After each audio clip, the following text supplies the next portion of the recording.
Tell us about how you have gone from drawing on a piece of paper to computers. Well, that was very intimidating because I really didn't have a lot of computer background. My first home computer was Christmas of '98, and all I did with that was check emails. And at work, they developed a program which would capture our artwork, and then we could view it like the sequential drawings. But that was all my experience was with computers.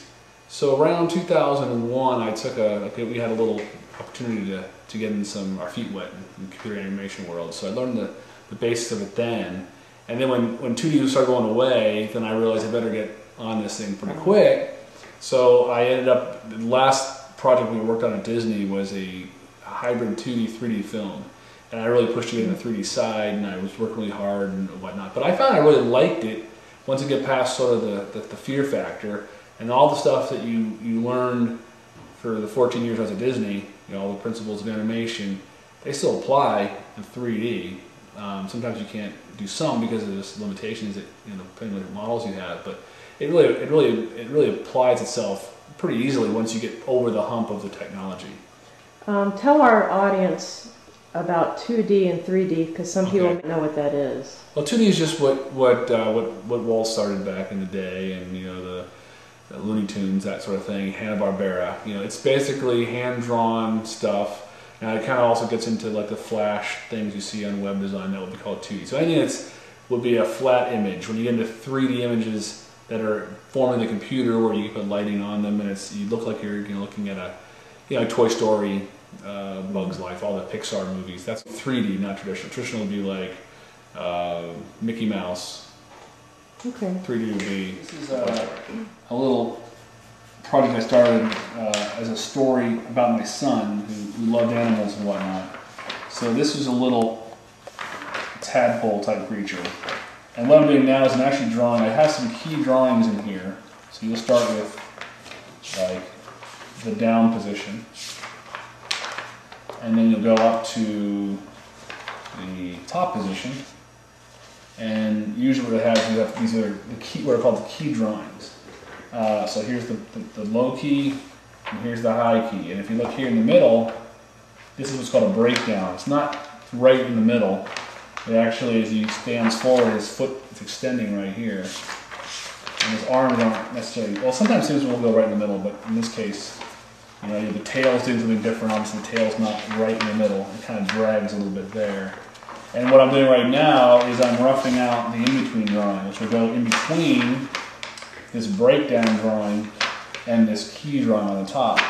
So what you do, a lot of times, the initial mistake people make when they start doing this is they'll turn their backlight on and they just start tracing in between lines, and they'll get real meticulous with it.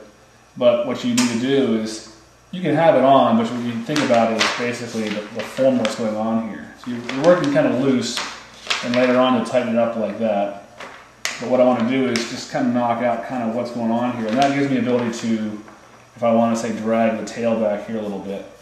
I'm not drawing a line between line, but I'm making this tail kind of hang back a little bit longer, and you're doing it more as a form, and not as a, you're not just tracing line between line. Get a little bit more natural.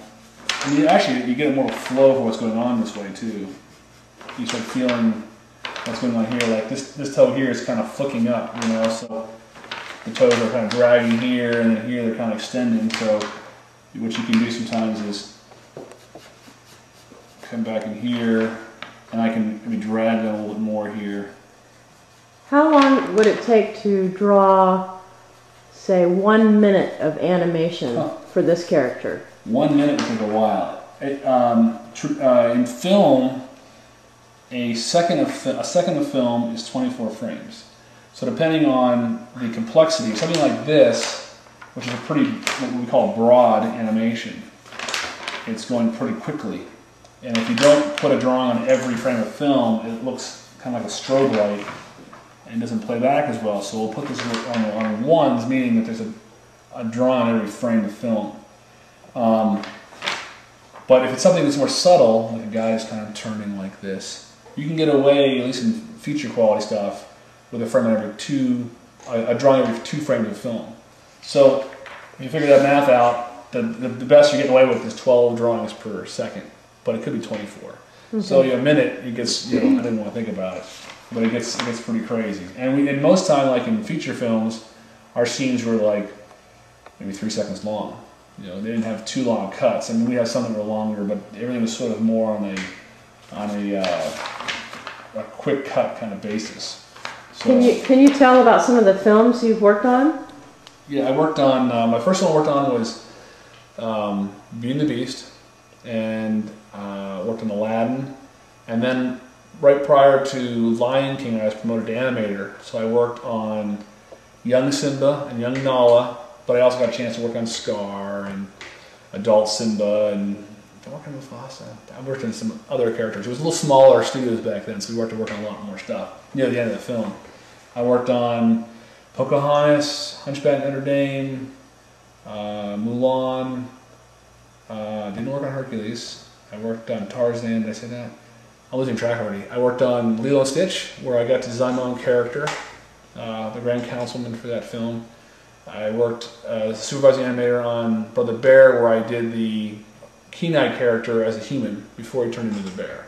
When he's not as fun, because when he's an animal and he's talking, it's a lot more fun. But I did the human part of that, and then briefly worked on a film that was My People's, which was cut before they shut the studio down before it was finished. I also worked on Curious George, the film that came out on a freelance basis, and I've done commercials for like Tony the Tiger and those type things. Can you describe this piece of equipment, this table, and? Sure. This is so what we have here is pegs. So this way I can line up my drawings here.